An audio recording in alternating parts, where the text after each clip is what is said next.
विनीत जी, सबसे पहले आपसे शुरुआत करेंगे। बाजार में हम देख रहे हैं कि वॉलेटिलिटी काफ़ी बढ़ रही है और वाकई शुरुआत काफ़ी अच्छी होती है, लेकिन बाजार बंद होते होते उसकी चाल ही बदल जाती है।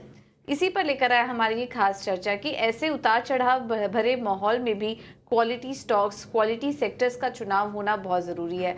आपका क्या व्यू बन रहा है इस वक्त बाजार में? ये उतार चढ़ाव कब तक जारी रह सकता है और ऐसे में कौन से थीम्स, कौन से सेक्टर आपको अच्छे लग रहे हैं? देखिए, फिलहाल तो ना, जब तक इलेक्शन का रुख क्लियर नहीं होता है, जब तक जून 4 की डेट नहीं आती है, तो हमें लगता है ये उतार चढ़ाव और एक साइडवाइज ट्रेंड चलता ही रहेगा। दूसरी चीज हमें ध्यान में रखना चाहिए कि इंडिया का वैल्यूएशन इतना सस्ता नहीं है। तो हो सकता है कि अगर जो एक्सपेक्टेशन है मार्केट की, वो हिसाब से अगर सीट्स नहीं आए बीजेपी की, तो उसमें आप एक फॉल देख सकते हो।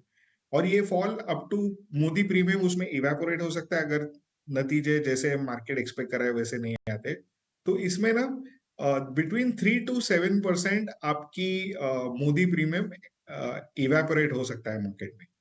तो उसके चलते हुए हमें लगता है कि आपको जो भी बाइंग करनी है, वो आप स्टैगर्ड मैनर में करनी चाहिए। थोड़ा अभी ले और थोड़ा फॉल्स पे वो स्टॉक्स एक्यूमुलेट करें। तो ये हमारा ओवरऑल व्यू है मार्केट के ऊपर।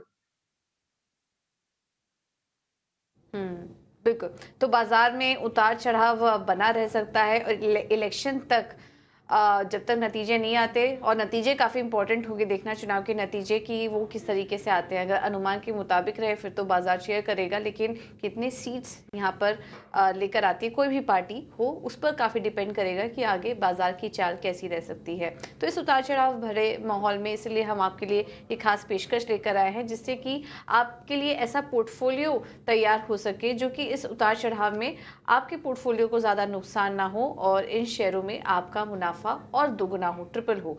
इस तरीके के हीरे शेयर्स हम आपके लिए चुनकर लाए। विनीत जी, आपकी तरफ से दूसरा स्टॉक कौन सा होगा? स्टॉक कौन सा होगा? हमें जोमेटो बेहद पसंद है। जोमेटो में जो इनकी जो क्विक कॉमर्स का बिजनेस है, ब्लिंकिट का, काफी एग्रेसिवली ग्रो किया है। और इन्होंने जो बीच में प्ले स्टेशन और जो सिम्फनी का एसी बेचा था, उसे हमें लगता है कि they have scaled up very aggressively on adjacent business also. और हमें लगता है कि अभी जोमेटो एक existing distribution, retail distribution platforms के लिए एक बड़ा थ्रेट है। एंड वी थिंक दैट ये एक किलर ऑफ जायंट्स हो सकता है। इसकी ऑलरेडी चारों सेगमेंट्स काफी अच्छी तरह से परफॉर्म करे। और हमें लगता है कि अगर आप इसमें बने रहे फॉर द लॉन्ग टर्म, मतलब आप इसको लेके भूल जाए, तो आपको 250 प्लस का टारगेट 12 महीने के अंदर दिखेगा। 250 प्लस के टारगेट अगले 12 महीने में आ सकते हैं जोमेटो में, लेकिन इसको लॉन्ग टर्म के लिए प्ले कीजिए। इनके कुछ कारोबार काफ़ी अच्छा कर रहे हैं और हाल फिलहाल में जो ब्रोकरेज रिपोर्ट्स आई थी वो भी काफ़ी मजबूत थी, पॉजिटिव थी कंपनी को लेकर। आईसीआईसीआई सिक्योरिटीज़, तो मुझे ध्यान है जो रिपोर्ट आई थी उसमें 300 तक के टारगेट्स देख रहे थे वो कंपनी के लिए, और बाकी रिपोर्ट्स भी काफ़ी पॉजिटिव आई थी कंपनी को लेकर। अब जिस तरीके से एक के बाद एक इनके नंबर्स आ रहे हैं फाइनेंशियल्स में, वो दिखाई भी दे रहे हैं, आगे की कमेंट्री काफ़ी अच्छी नज़र आ रही है और कारोबार जैसा कि अभी विनीत जी बता रहे थे, हर एक सेगमेंट इनका अच्छा प्रदर्शन कर रहे हैं। तो अगले एक साल के लिए, लॉन्ग टर्म के लिए, जैसा कि उन्होंने कहा कि पोर्टफोलियो में रख के भूल जाइए, इसे बार बार देखिए मत स्टॉक को।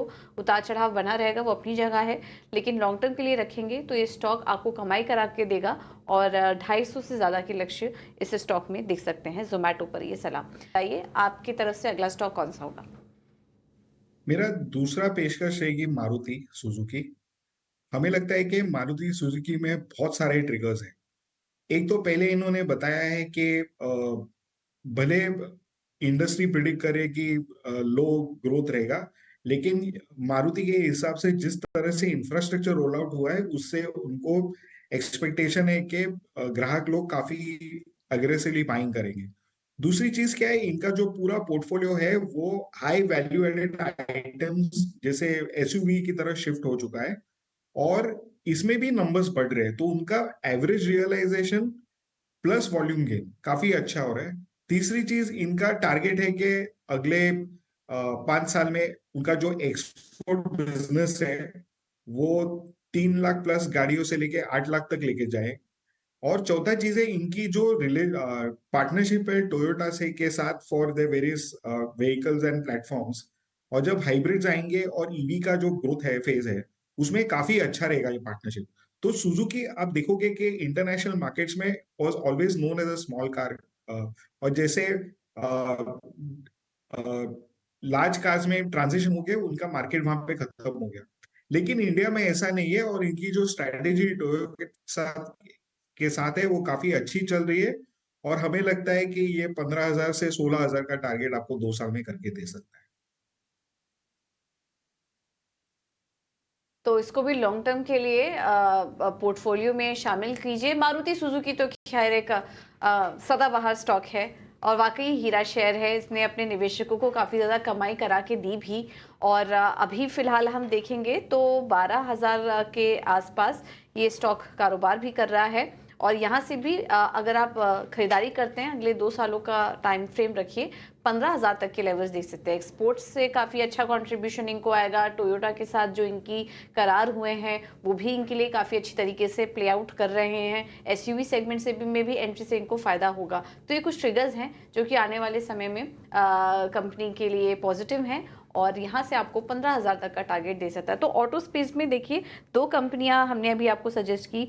सनी जी की तरफ से एमएनएम पे रिकमेंडेशन आया और विनीत जी को मारुति अच्छा लग रहा है। तो ऑटो स्पेस में से ये 2 दिग्गज कंपनियां हैं जैसे कि आप अपने पोर्टफोलियो में इन स्तरों पर भी ऑलरेडी अपने हाइस के आसपास हैं, लेकिन इन स्तरों पर भी अगर आप एंट्री लेते हैं तो ये कंपनियां आपको आगे मुनाफा कमा के देंगी।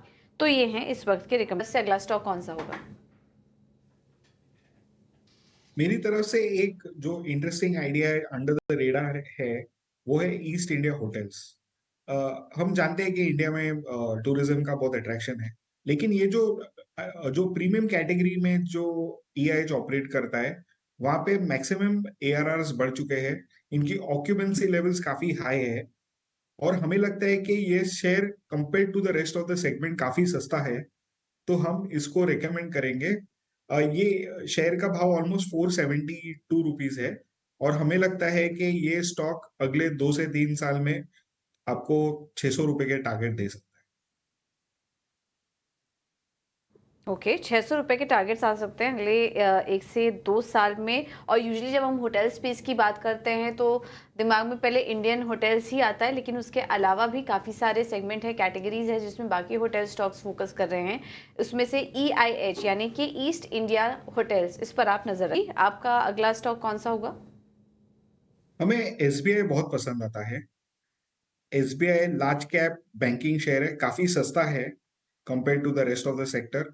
और हमें लगता है कि इसकी जो रिटर्न ऑन इक्विटी और रिटर्न ऑन एसेट्स जो ग्रो किए हैं वो अंडर प्लेड है मार्केट में। इनके जो सब्सिडरीज है बहुत बेहतरीन परफॉर्म कर रहे हैं, जैसे एसबीआई म्यूचुअल है, एसबीआई लाइफ है, एसबीआई जनरल इंश्योरेंस है और अन्य सारी है। तो ये काफी अच्छी तरह से परफॉर्म कर रही है। एंड इनके पास एडिक्वेट एक्सेस एसएलआर इन्वेस्टमेंट्स है जो ये डिप्लॉय कर सकते हैं। उनको डिपॉजिट की कमी नहीं आएगी कभी। तो इनका कॉस्ट ऑफ फंड्स हमेशा लो रहने वाला है compare to the rest of the segment. और इसके चलते इनके निम्स सस्टेन होने के साथ में ही इनकी आरओई भी ग्रो कर सकती है। एयूएम ग्रोथ 10 से 12% आता ही है। तो हमें लगता है कि ये स्टॉक आपको 1,000 रुपए का टारगेट 1 साल के अंदर करके दे सकता है। ओके, कॉस्ट ऑफ फंड सस्ते हैं, कंफर्टेबल हैं, निम्स अच्छा है, आरओई और आरओई के फ्रंट पर जो कि एक बैंक के लिए अगर हम उनके फाइनेंशियल्स को देखेंगे तो काफ़ी इंपॉर्टेंट पॉइंट्स हैं। किसी भी बैंक में अगर आप निवेश करें तो ये कुछ इंपॉर्टेंट पॉइंट्स हैं जिसको कि देखकर आपको निवेश करना चाहिए। तो एसबीआई इन सभी अगर पैमानों पर देखें तो एकदम फिट बैठता है, अपनी स्पेस का दिग्गज बैंक है, सरकारी बैंक है। तो इसको भी आप अपने पोर्टफोलियो में रखिए। 1 साल के लिए 1,000 रुपए के लक्ष्य देख रहे हैं एसबीआई पर। विनीत जी, समय की थोड़ी कमी है, आपकी तरफ से आखिरी स्टॉक। अब ये इंडस्ट्री में लगता है ये स्टॉक जो 550 के रेट पे ट्रेड कर रहा है आपको लगभग 50 to 60% अपसाइड देके 750 या 800 तक भी जा सकता है ये स्टॉक। इसमें वजह तेजी की है कि हमें लगता है कि ये स्टॉक टर्न अराउंड हो चुका है इनके ऑपरेशंस, और फोर्थ क्वार्टर में काफी अच्छी ग्रोथ देखने को मिलेगी आपको। दूसरी चीज क्या है कि इसके मार्जिन्स भी काफी एक्सपेंड हो रहे हैं, मार्केट शेयर एक्सपेंड हो रहा है, और इनके जो प्रोडक्ट्स है वो काफी अपग्रेडेड है, एस्थेटिक्स और इन फैशन है। तो हमें लगता है कि ये स्टॉक एक डार्क हॉर्स है, टर्न अराउंड कैंडिडेट है, और अगर ये चल गया तो आप लॉन्ग टर्म के लिए होल्ड करेंगे तो ये मोमेंटम टूरिज्म इंडस्ट्री का है, लार्जेस्ट प्लेयर है, 38% मार्केट शेयर है। हमें लगता है कि ये आपको अच्छा खासा मल्टी बैगर स्टॉक भी बन सकता है, जैसे सफारी बना था। ठीक है, तो वीआईपी इंडस्ट्रीज पर नजर रखिए, लेकिन थोड़ा लंबा समय आपको देना होगा। अगले 2 साल के लिए 800 के लेवल्स देखने को मिल सकते हैं।